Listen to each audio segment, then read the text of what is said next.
Hello everyone, welcome to a 10 MCQ a day series. तो in today session हम discuss करेंगे accounts of other customer from module A of principle and practices of banking. काफ़ी important topic है exam के point of view से। और आज इस वीडियो में देखेंगे कि किस तरीके के क्वेश्चन हम एक्सपेक्ट कर सकते हैं एग्जाम में, केस स्टडी, मल्टी स्टेटमेंट या मिक्स ऑफ ऑल। तो चलिए, अगर अब आप 4 नवंबर 2025 को टारगेट करें, बहुत ही कम टाइम रह गया, तो इट्स अ हाई टाइम कि आपकी प्रिपरेशन भी उस तरीके से होनी चाहिए। तो you should have a fair idea of previous year question, most important topic and important MCQs, जिनका एक बहुत ही अच्छा पीडीएफ डॉक्यूमेंट तैयार किया गया है। डिस्क्रिप्शन बॉक्स में जाइए और फाइल को एक्सेस कीजिए और अपनी प्रिपरेशन को और आसान बनाइए। प्रीवियस ईयर क्वेश्चन काफी इंपॉर्टेंट रोल प्ले करते हैं किसी भी एग्जाम की प्रिपरेशन के लिए।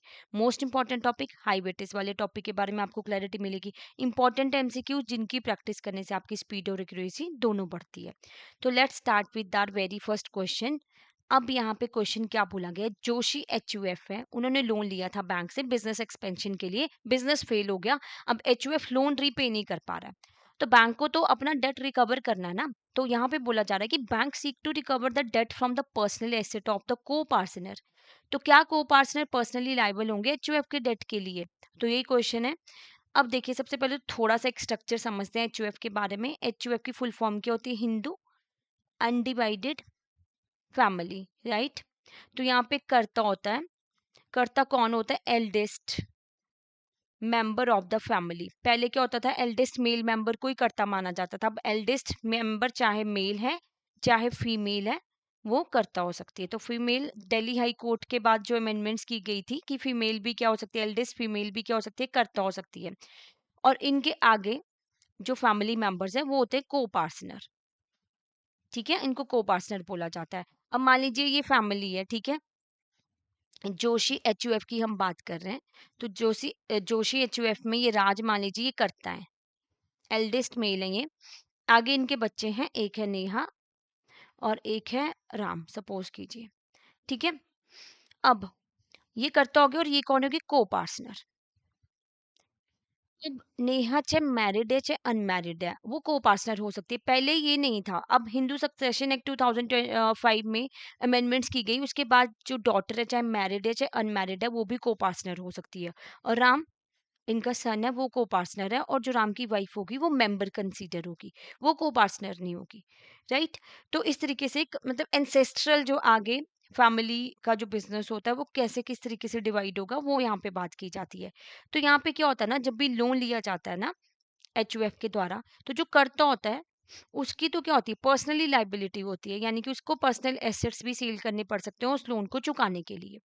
बट जो को पार्टनर होते हैं, उनकी पर्सनल लाइबिलिटी नहीं होती। उनकी कितनी लाइबिलिटी रहेगी? जितना उनका शेयर है एचयूएफ की प्रॉपर्टी में, उतनी ही रहेगी। तो यहाँ पे सही ऑप्शन क्या रहेगा? सी। तो ये भी गलत है कि अनलिमिटेड पर्सनल लाइबिलिटी नहीं है, नो लाइबिलिटी एट ऑल भी होगी, डजंट मेक सेंस। ठीक है, करता ही पर्सनली लाइबल हो, वो भी सही सिचुएशन नहीं है। को पार्टनर उतने एक्सटेंड तक लाइबल होंगे जितना उनका शेयर है एचयूएफ की प्रॉपर्टी में। तो C is the right option, right.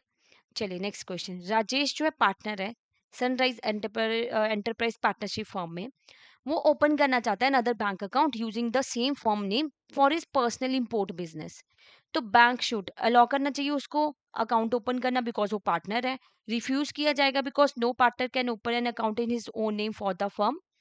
Allow करना चाहिए अगर बाकी के पार्टनर जो है वो कंसेंट देते हैं रिटर्न, या allow but require additional documentation. जो देखो, जब पार्टनरशिप फॉर्म में क्या होता है ना, जब भी कोई पार्टनरशिप फॉर्म में पार्टनर अकाउंट ओपन करते हैं, तो क्या होते हैं वो, वैसे तो वो म्यूचुअल एजेंट होते हैं एक दूसरे के। एक डिसीजन पार्टनर ने लिया किसी ने, तो दूसरे को उसकी रिस्पेक्ट करनी पड़ती है और फॉलो करना पड़ता है। बट यहाँ पे वो ऑलरेडी पार्टनर है, ठीक है, तो वो अपना पर्सनल इंपोर्ट बिजनेस के लिए ना सेम फर्म का जो है वो अकाउंट यूज नहीं कर सकता है। तो यहाँ पे बैंक उसको क्या कर देगा? रिफ्यूज कर देगा। क्यों? Because no partner can open an account in his own name for the firm, right. तो ये तो सही नहीं है ना, ये पॉसिबल ही नहीं है। और अलाउ भी नहीं किया जाएगा कि रिटर्न कंसेंट दे दे, नहीं कर सकते ये। और ना ही वो कोई लॉ वगैरह, सूट वगैरह जो फाइल किया होता है पार्टनरशिप फॉर्म के केस में, उसको विड्रॉ कर सकता है। और ना ही वो पर्सनल अपने नाम पे जो है फर्म का अकाउंट यूज कर सकता है, राइट। अब रजिस्टर्ड पार्टनरशिप फर्म में जहां पे पार्टनर पी जो है ना वो एडमिट करना चाहता है कि न्यू पार्टनर क्यू को, ठीक है। करंट अकाउंट में डेबिट बैलेंस शो हो रहा है 50,000 का। क्लेटन रूल के अकॉर्डिंग और बैंकिंग प्रैक्टिसेस के अकॉर्डिंग क्या सही डिसीजन यहाँ पे लिया जाएगा? एग्जिस्टिंग अकाउंट को कंटिन्यू किया जाएगा, कोई चेंजेस नहीं करने की जरूरत है। न्यू अकाउंट ओपन किया जाएगा, ओल्ड अकाउंट को फ्रोजन कर दिया जाएगा। ये debit balance must be clear before admitting the new partner, या only a letter from all partners is sufficient. Partnership form में क्या होता है, जब भी मान लीजिए जैसे यहाँ पे हमने पार्टनर लिया पी, अब वो न्यू पार्टनर को ऐड करना चाहते हैं, तो जब भी कोई पार्टनर ऐड होता है अपना कुछ शेयर लगाता है ना, और पार्टनरशिप फॉर्म में क्या होता है, अनलिमिटेड लायबिलिटी रहती है पार्टनर्स की। ठीक है, उनको अपने पर्सनल एसेट तक सेल करने पड़ जाते हैं डेट चुकाने के लिए। क्लेटन रूल अब क्या बोलते हैं, क्लेटन रूल का मतलब क्या होता है, देखो अब हम एक एग्जांपल लेते हैं। मान लीजिए इस एग्जांपल को अभी साइड रखते हैं, पी और क्यू को। एक एग्जांपल लेते हैं। मान लीजिए यहाँ पे एक पार्टनर है राम और एक है रमेश। इनके जो है ना डेबिट बैलेंस है अकाउंट में 40,000 का। अब ये चाहते हैं कि एक और पार्टनर ऐड करना, सुरेश, है ना। अब वो जो पार्टनर है वो भी पैसा डालेगा इसमें। अब वो सपोज कीजिए 50,000 अपना पैसा यहाँ पे लगाएगा पार्टनरशिप फॉर्म में। तो क्लेटन रूल क्या बोलता है कि जब भी न्यू पार्टनर ऐड करना ना, तो इट इज बेटर कि आप न्यू अकाउंट ओपन करो अगर आपका बैलेंस नेगेटिव में है, डेबिट में है। नहीं तो क्या होगा, जो ये फ्रेश पैसा लगा रहा है सुरेश, इससे इसका ना ये वाला डेट क्लियर होगा पहले, ये नेगेटिव बैलेंस क्लियर होगा। ठीक है। तो इट इज एडवाइजेबल कि जब भी आप रजिस्टर्ड पार्टनरशिप फॉर्म में न्यू पार्टनर को ऐड करना चाहते हो, अगर आपका क्रेडिट में बैलेंस होता, ठीक है, नेगेटिव में नहीं होता, 40,000 क्रेडिट में होता, तब कोई प्रॉब्लम नहीं थी, सुरेश ऐड हो जाता, no issue at all, same account ही कंटिन्यू होता। बट जब नेगेटिव में बैलेंस है तो क्लेटन रूल ये बोलता है, क्लेटन रूल अप्लाई हो जाता है कि जो पुराने डेट है वो न्यू जो फ्रेश क्रेडिट आ रहा है उससे वो क्लियर होता है सबसे पहले। तो 50,000 तो यहाँ 40,000 वो करने के लिए चले जाएंगे ना, फिर 10,000 ही बचेगा। तो सुरेश की तो कोई मिस्टेक ही नहीं यहाँ पे, वो तो फ्रेश क्रेडिट लेके आ रहा है।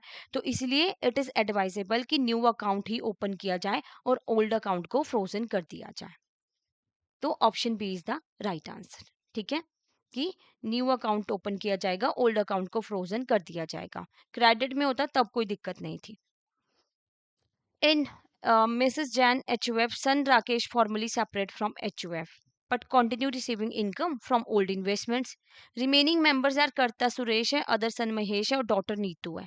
क्या करेक्ट लीगल पोजीशन होगी? HUF डिसॉल्व हो जाएगा बिकॉज राकेश के सेपरेशन ने इफेक्ट कर दिया जॉइंट फैमिली स्ट्रक्चर को, या HUF कंटिन्यू रहेगा with remaining members? Rakesh loses all right to HUF property immediately. Yeah, HUF continue to exist. Rakesh withdrawal does not jeopardize existence, but he can claim his share.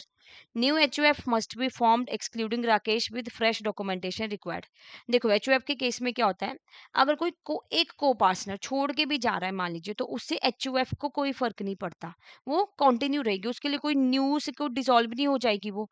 ठीक है, ना ही नई बनानी पड़ेगी, already बनी हुई है। अब एक HUF में जो है 4 को पार्टनर है, ठीक है, अब एक ने क्या कर दिया, विड्रॉ कर लिया, ठीक है, सेपरेट हो गया, फॉर्मली सेपरेट हो गए, तो उससे बाकियों को ऐसे कोई इफेक्ट नहीं पड़ा। बट हाँ, सारे ही सेपरेट हो जाते, मतलब अगर 5 को पार्टनर है, 4 सेपरेट हो जाए तो फिर इट विल इफेक्ट, एक हो गया तो उसे ऐसा कोई इतना इफेक्ट नहीं पड़ता।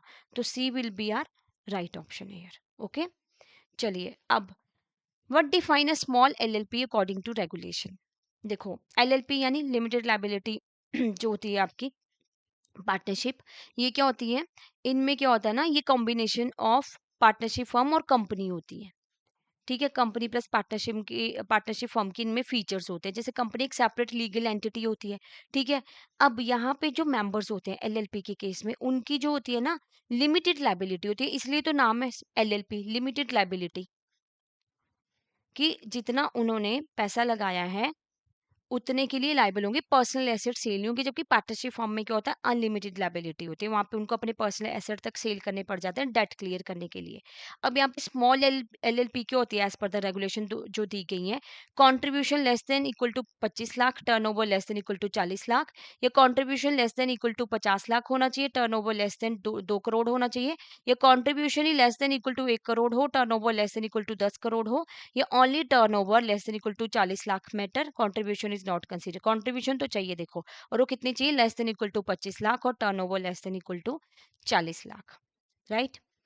अब एबीसी एलएलपी है, wants to open a current account. ठीक है, तो एलएलपी में 5 पार्टनर है, क्या क्या है, एबीसी जो है डेजिग्नेटेड पार्टनर और डीई है रेगुलर पार्टनर।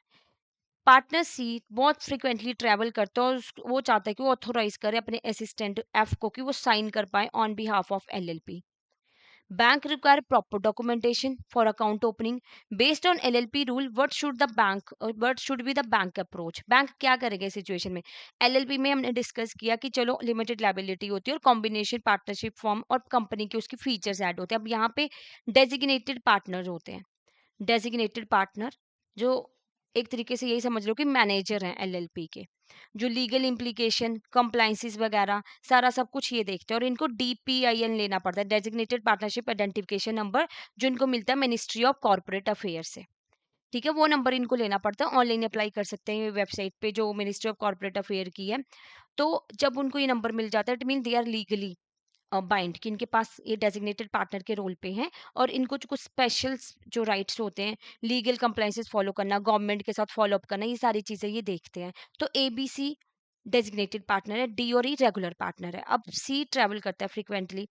तो अब इस सिचुएशन में क्या किया जाएगा कि accept all partner signature and authorise assistant F based on C's letter. सिर्फ सी के लेटर पे ही क्या एक्सेप्ट कर लिया जाएगा? तो फिर तो कल को जो सी ने जिसको ऑथोराइज किया असिस्टेंट को, वो भी आगे इस तरीके से लेटर देके क्या कर देगा, किसी और को ऑथोराइज कर देगा, which is not a good practice, है ना। Require signature from designated partner only and reject authorisation for assistant F. ऐसा भी नहीं किया जाएगा। अब सी की इसमें कोई मिस्टेक नहीं है, सी को ट्रेवल ही बहुत ज्यादा करना पड़ता है, फिर तो आपके क्या है, एलएलपी का काम रुक जाएगा। अगर सी नहीं रहेगा, वो ट्रैवल कर रहा है, उसकी सिग्नेचर भी तो मैंडेटरी है ना, उसकी सिग्नेचर भी मैंडेटरी है। तो यहाँ पे क्या किया जाएगा कि रिजेक्ट नहीं की जाएगी authorisation for assistant F. Require all partner signatures for account opening but assistant F can be authorise through proper resolution, या designated partner need to sign and assistant F can be included as authorized signatory through resolution from designated partner। तो देखो ये भी सही नहीं रहेगा ना कि सिर्फ डेजिग्नेटेड पार्टनर ही क्या साइन करे और असिस्टेंट एफ को आगे ऑथोराइज कर दे प्रॉपर रेजोल्यूशन के साथ। रेजोल्यूशन के साथ तो करना चाहिए, बट फिर क्या है, जो आपके डी और ई है वो साइडलाइन फील करेंगे कि उनका कोई रोल ही नहीं है। तो ऐसा क्या बेटर रहेगा कि all partner signatures for account opening but assistant F can be authorise through proper resolution. So C will be the right option here. Okay, चलिए नेक्स्ट क्वेश्चन देखते हैं। Consider the following statement about a public limited company. अब limited companies होते हैं जिनमें public private one person companies होती है, तो यहाँ पे पब्लिक कंपनी की बात हो रही है। क्या बोला गया है कि it require a minimum of 7 member with no upper limit, या it is governed by the section 271 of the company act 2013, या subsidiary of non private company is considered public even if registered as private, या it can have a maximum of 200 members। तो which of the following statement are correct, 1 2 and 3 only, या आपका 2 and 4 only, 1 and 3 only, all of above? What is the right answer here? Option है 1 2 and 3 only, 4 गलत है। अब क्या होता है ना, जो हमारी पब्लिक लिमिटेड कंपनीज होती हैं वो देखो 7 उनके मिनिमम मेंबर्स चाहिए होते हैं। मिनिमम कितने रिक्वायर्ड है? 7 है। मैक्सिमम पे कोई लिमिट ही नहीं है, तो फिर यहाँ पे तो बोला था कि मैक्सिमम ऑफ 200 मेंबर्स। तो 200 इस केस में नहीं, वो प्राइवेट कंपनी में रिक्वायर्ड होते हैं। ठीक है, तो गवर्न होनी चाहिए section 271 of the company act, ये भी सही है। Subsidiary of non private company, देखो जो सब्सिडरीज होती हैं, जो नॉन प्राइवेट कंपनी है, ये इनको पब्लिक ही कंसीडर किया जाता है, चाहे वो एज अ प्राइवेट ही रजिस्टर्ड हो, तो ये भी सही है। तो हमारा ऑप्शन ए यहाँ पे सही है। मैक्सिमम पे कोई लिमिट नहीं है, मिनिमम 7 चाहिए होते हैं, मैक्सिमम नो लिमिट, वो प्राइवेट में जो है वो लिमिट सेट की गई है। ठीक है, अब एक स्पोर्ट्स क्लब है जो अप्रोच करता है बैंक को टू ओपन एन अकाउंट, है ना। क्लब रजिस्टर्ड ही नहीं है एज अ सोसाइटी और trust but operate under bylaw. उनकी मैनेजिंग कमेटी है 7 मेंबर की and want the president and secretary to jointly operate the account. Club function through memorandum of understanding जो sign किया गया by founding member for promoting sports activity. ठीक है, इस information के ऊपर बेस्ड जो अबाउट अनरजिस्टर्ड बॉडीज होती हैं बैंक की अप्रोच क्या होगी। अब जरूरी नहीं है ना कि जो पार्टनरशिप फॉर्म रजिस्टर्ड है, कंपनी रजिस्टर्ड है या एचयूएफ रजिस्टर्ड है, वही अकाउंट ओपन कर सकते हैं बैंक में। और व्हाट अबाउट दोस्त जो अनरजिस्टर्ड है, स्पोर्ट्स क्लब होते हैं ठीक है, कमेटीज बनाई होती है सोसाइटीज में, तो एक सोसाइटी ने कमेटी बनाई है, क्या वो अकाउंट नहीं ओपन कर सकती? स्पोर्ट्स क्लब है, कोई एनजीओ है, कोई जिम वगैरह है, तो क्या उनका अकाउंट नहीं ओपन हो सकता? वो तो अनरजिस्टर्ड है, हो सकता है। तो यहाँ पे उनका अकाउंट ओपन हो सकता है, उसके लिए क्या चाहिए होता है हमें? उनके बाई लॉज होते हैं क्या होते हैं? बाई लॉज होते हैं इनका। अपना मेमोरेंडम ऑफ इनका अंडरस्टैंडिंग होता है, एमओयू। ठीक है। बाई लॉज क्या होता है? एक तो लॉज होते हैं जो पूरे कंट्री पे एप्लीकेबल होते हैं, स्पेसिफिकली लॉ बनाए स्टेट वगैरह सब पे चलते हैं। बाई लॉ इनके इंटरनल रूल्स, इनके इंटरनल रूल्स एंड रेगुलेशंस होते हैं। जैसे मान लीजिए एक क्लब ने ये डिसाइड किया है कि रात के ना 10 बजे के बाद हमने लाउड म्यूजिक प्ले नहीं करना। ठीक है, तो क्या उनका इंटरनल रूल है। या ये डिसाइड किया गया है कि मीटिंग जो होगी ना हर 3 मंथ में होगी, वो भी किस में आ गया? बाई लॉज में आ गया। ठीक है। तो क्या वो अकाउंट रिजेक्ट कर देंगे कि क्लब रजिस्टर्ड एंटिटी ने, हमने तो डिस्कस किया कि अनरजिस्टर्ड बॉडीज भी अकाउंट ओपन कर सकती हैं, रिजेक्ट नहीं किया जाएगा। एक्सेप्ट किया जाएगा account opening with proper documentation of by law, committee resolution और मेमोरेंडम ऑफ अंडरस्टैंडिंग। ये सही है कि अकाउंट ओपनिंग एक्सेप्ट कर लिया जाएगा। बैंक को चलो डॉक्यूमेंटेशन तो चाहिए, ये नहीं कि बिना डॉक्यूमेंटेशन के अकाउंट ओपन हो जाएगा, डॉक्यूमेंट चाहिए। तो बाई लॉज की कॉपी चाहिए होती है, कमेटी रेजोल्यूशन, उनकी अपनी जो रेजोल्यूशन होता है, मेमोरेंडम ऑफ अंडरस्टैंडिंग, फिर अकाउंट उनका ओपन हो जाता है। क्या ये रिक्वायरमेंट रहेगी कि क्लब, ये तो हमने देख लिया, चलो ये सही है। अब देख रहे हैं कि ये क्यों गलत है। क्या require the club to first register as a society before opening account? ऐसा कुछ नहीं है कि पहले रजिस्टर करवाना पड़ेगा। या open individual account for president and secretary in state? No, ऐसा भी नहीं। अकाउंट ओपन होगा स्पोर्ट्स क्लब के नाम पे, अनरजिस्टर्ड बॉडीज है तो ये भी अकाउंट ओपन कर सकती हैं। बस ये रिक्वायरमेंट्स होते हैं कि इनको अपनी प्रॉपर डॉक्यूमेंटेशन, बाई लॉज इनको कॉपी देनी है, कमेटी रेजोल्यूशन और मेमोरेंडम ऑफ अंडरस्टैंडिंग। ठीक है। Option B. अब in trust structure 3 main parties कौन कौन इन्वॉल्व होती है? Settlor, trustee, beneficiary. Author of trust, trustee, beneficiary. Donor, manager, recipient, grantor, administrator and receiver. तो ट्रस्ट में क्या होता है आपका? ऑथर ऑफ ट्रस्ट होता है, ऑथर ऑफ ट्रस्ट, एक होता है आपका ट्रस्टी और एक होता है आपका बेनिफिशियरी। मान लीजिए ऑथर ऑफ ट्रस्ट है, ये ओल्ड कोई मैन है जिनका सपोज कीजिए नाम है ए, इन्होंने ना अपॉइंट कर दिया ट्रस्टी को, ये बेनिफिशियरी है इनका ग्रैंडसन सपोज कीजिए। अब ये तो मैनेज नहीं कर सकता ना, अब ये ए चाहते हैं ऑथर ऑफ ट्रस्ट जो है, ही वांट्स कि उसको ना मैनेज करे, मेरे एसेट्स को, प्रॉपर्टी को मैनेज करे कोई ट्रस्टी, और बाद में बेनिफिशियरी को दे दे। अभी बेनिफिशियरी क्या है? माइनर है। ठीक है। 12 साल का है ये इनका ग्रैंडसन, तो ट्रस्टी अपॉइंट किया इन्होंने यहाँ पे बी को, जो मैनेज करेगा इनके ट्रस्ट को, प्रॉपर्टी को देखेगा, सब कुछ मैनेज करा बेनिफिशियरी के बिहाफ पे। ट्रस्टी का यहाँ पे कोई पर्सनल वो नहीं है एसेट। ठीक है, वो सिर्फ मैनेज कर रहा है उसको, और बेनिफिशियरी को आगे फिर दे देगा। ठीक है। अब एग्जीक्यूटर अप्रोच कर रहा है बैंक को कि ओपन करना है estate account for managing deceased person assets. उसके पास क्या प्रोवेट सर्टिफिकेट है, and want to name the account as John Smith executor, the deceased had a 5 lakh in the asset, और executor want to use 50,000 for his personal expenses, claiming it is an executor fees. Bank किस पोजीशन में? अब bank क्या करेगा? देखो, अब ना जो एग्जीक्यूटर होते हैं आपके, वो मतलब विल में कोई मेंशन करके गया है कि मेरे जाने के बाद जो है ये पर्सन मेरे जो एसेट्स को मैनेज करेगा, और जो भी आगे लीगल एयर्स हैं उनमें डिस्ट्रीब्यूट कर देगा प्रॉपर्टी को। ठीक है, विल में बताया गया तो एग्जीक्यूटर होता है वो। जब विल में मेंशन ही नहीं किया तो कोर्ट अपॉइंट करते हैं उसको, एडमिनिस्ट्रेटर बोलते हैं। ठीक है, जो कोर्ट के द्वारा अपॉइंट किया जाता है। यहाँ पे तो एग्जीक्यूटर की बात हो रही है। अब यहाँ पे उसने बोला है कि डिसीज्ड पर्सन का एसेट, अब उसके पास प्रोवेट सर्टिफिकेट है। प्रोवेट सर्टिफिकेट का मतलब क्या होता है? विल बनाई थी उस पर्सन ने, जॉन स्मिथ का जो एग्जीक्यूटर है सपोज कीजिए। अब जो यहाँ जॉन स्मिथ एग्जीक्यूटर है, sorry, estate of disease name, अब मान लीजिए ये ए है कोई, बिल बना के गया था ये। अब उसको लीगल रूप देने के लिए कोर्ट की साइड से क्या लीगली स्टैम्प वगैरह लगते हो, प्रोवेट सर्टिफिकेट में कन्वर्ट हो जाता है, और बैंक इसको एक्सेप्ट करते हैं अकाउंट ओपन करने के लिए। तो जो विल थी जो बनाई थी उसको फॉर्मल स्ट्रक्चर एक तरीके से देना कोर्ट की साइड से, उसके पास क्या प्रोवेट सर्टिफिकेट है, तो उसको बोला जाता है प्रोवेट सर्टिफिकेट। ठीक है। अब 5 लाख थे जो मर गया उसके एसेट्स। ठीक है, और एग्जीक्यूटर क्या करना चाहता है? 50,000 यूज करना चाहता है अपने पर्सनल एक्सपेंस के लिए, और उसने क्लेम किया कि ये तो मेरी फीस है।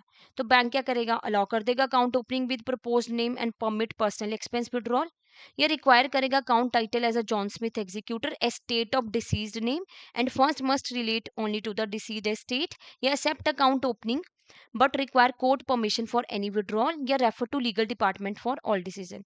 लीगल डिपार्टमेंट में रेफर करने की जरूरत ही नहीं है, अकाउंट ओपनिंग एक्सेप्ट करेगा बट कोर्ट परमिशन चाहिए होगी, ये भी नहीं रिक्वायर्ड है विड्रॉल्स के लिए, ये भी ऑप्शन गलत है।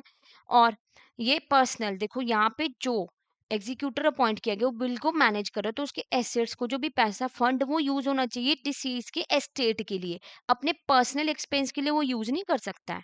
तो राइट ऑप्शन क्या रहेगी यहाँ पे, बी है। ठीक है, तो यहाँ पे अकाउंट टाइटल आएगा जॉन स्मिथ एग्जीक्यूटर का नाम, एस्टेट ऑफ डिसीज नेम, तो वो मैनेज कर रहा है, वो देख रहा है और आगे डिस्ट्रीब्यूट कर देगा एज पर द विल जो मेंशन किया होगा उस पर्सन ने कि किस किस को वो पैसा जाना है। ठीक है, तो वो होता है एग्जीक्यूटर का रोल कि जो बिल में मेंशन किया जाता है उसको एग्जीक्यूट करना आगे, और एस्टेट फंड यूज करना है डिसीज के एस्टेट के लिए। एक और सिंपल एग्जांपल से समझते हैं कि राम है पर्सन जिसकी डेथ होगी, अब इसने एक एफडी कराई थी, ठीक है, 5 लाख की। एक पड़ा इसका प्लॉट, अब उसने मेंशन किया था विल में कि जो एफडी है मेरी डॉटर के नाम कर देना जिसका नाम है प्रिया, और जो प्लॉट है मेरे बेटे के नाम कर देना जिसका नाम है सोहन। अब जो एग्जीक्यूटर है, और एग्जीक्यूटर उन्होंने अपॉइंट किया था अपने ब्रदर को जो कि मिस्टर राज। तो मिस्टर राज क्या करेंगे, जब राम की डेथ हो जाती है, जो विल है इसको एक लीगल रूप देने के लिए कोर्ट के पास जाएंगे, प्रोवेट सर्टिफिकेट वहां से लेंगे, बैंक में चले जाएंगे, और उसके बाद उनके जो उन्होंने बताया था कि जो एफडी है वो डॉटर को ट्रांसफर हो जाए और प्लॉट जो है बेटे को हो जाए, तो वो उस तरीके से कर लेंगे, पर्सनल अपने पर्सनल एक्सपेंस के लिए वो पैसा यूज नहीं करेंगे। तो इसी के साथ हमारा ये टॉपिक कंप्लीट होता है, काउंट ऑफ अदर कस्टमर। काफी इंपॉर्टेंट टॉपिक है एग्जाम के पॉइंट ऑफ व्यू से। अब आप इसकी और डिटेल स्टडी करना चाहते हो, बिकॉज यहाँ पे तो हम एमसीक्यूज डिस्कस कर रहे हैं, तो for detail study what you can do, इसी वीडियो के डिस्क्रिप्शन बॉक्स में ना संकल्प सीरीज का लिंक दिया हुआ है इस वीडियो का, जिसमें बात की गई है अकाउंट ऑफ अदर कस्टमर की डिटेल में कि क्या और रूल्स है, क्या रेगुलेशंस है, तो आपको और ज्यादा क्लैरिटी मिल जाएगी, और भी क्वेश्चन आप आराम से अटेम्प्ट कर सकते हो। तो उस वीडियो को देखिए और अपने जो भी डाउट्स वगैरह हैं वो आप क्लियर भी कर सकते हो। You have to before that let me tell you, doubts तो आप नंबर पे कॉल करके क्लियर कर सकते हो, but here is a Navratra offer for you all जो एक्सटेंड कर दिया गया है फ्रॉम 26 सितंबर टू 28 सितंबर। तो यहाँ पे आपको मिल रहा है जैप कोर्सेज पे फ्लैट 80% ऑफ, तो आपको कूपन कोड यूज करना है festival 80 to avail this flat 80% off. और जो मैं आपको कॉल की बात कर रही थी ना, आपको कोई भी डाउट रहता है तो आप इस नंबर पे कॉल कीजिए, मेल भी कर सकते हो hello@edutab.co.in। Now let's see how you can enrol in the course by going to the Edutab website. What you have to do, आपको जाना है एडुटैब की वेबसाइट पे, कोर्सेज पे क्लिक करना है। जैसे कोर्सेज पे जाएंगे ना, जैप कोर्सेज पे क्लिक कीजिए। जब आप कोर्सेज पे क्लिक करेंगे तो you need to scroll down, तो when you are going to scroll down ना, तो आप यहाँ पे देख पाएंगे, आप देख रहे हो फेस्टिवल 80 जो आपको डिस्काउंट मिल रहा है, वो ये ऑफर एक्सटेंड कर दिया गया है जो जैसा कि मैंने आपको बताया। तो यहाँ पे आपको देखो मास्टर कोर्स मिलता है फॉर ऑल 4 सब्जेक्ट्स, जिसमें आपको लाइव क्लासेस मिलेंगी, concept classes, concept notes, mock test with flat 80% off. और साथ के साथ ना गुड न्यूज इज दिस की super crash course batch one launch हो चुका है। इसमें आपको लाइव क्लासेस मिलती है, concept note, solve PYQ, full length test. अब इसकी क्या फीचर्स है, ये ना आपकी जैब की प्रिपरेशन हो जाएगी इन 12 डेज, यस जस्ट 12 डेज आपकी जैब की प्रिपरेशन करवाई जाती है विद मोस्ट इंपॉर्टेंट टॉपिक जो एग्जाम के पॉइंट ऑफ व्यू से जो है वो इंपॉर्टेंट होते हैं। एंड यहाँ पे भी आपको फ्लैट 80% ऑफ मिल रहा है, तो आप कूपन कोड यूज कीजिए जैब 80 यहाँ पे, and you can avail this offer. और साथ के साथ ना अगर आप इंडिविजुअल ही कोर्स एक्सेस करना चाहते हो कि आपको आईएफएस की तैयारी करनी है, पीपीबी की, एएफएम, आरबीडब्ल्यूएम की, तो वो भी आप एक्सेस कर सकते हो with the similar code of festival 80। और टेस्ट सीरीज में एनरोल करना है, मान लीजिए आपकी तैयारी हो गई, सपोज कीजिए आपने सेल्फ प्रिपरेशन ही कर ली है, अब आप चाहते हो कि आपको पता चले आप कितने क्वेश्चन सॉल्व कर सकते हो, तो उसके लिए टेस्ट सीरीज में एनरोल कर सकते हो। सॉल्व पीवाई के आपको यहाँ पे मिलेंगे full length mock test, chapter wise mock test, and you can get flat 80% off in this also. तो कूपन कोड यूज करना है test 80 and you can get this in this, okay. तो वो तो मैंने आपको बता ही दिया। कोई और डाउट है और कोई और क्वेरी है तो इस नंबर पे कॉल कीजिए, और मेल भी कर सकते हो on this mail ID. And that's all for today. Next part में हम नेक्स्ट चैप्टर स्टार्ट करेंगे। Thank you so much, have a nice day.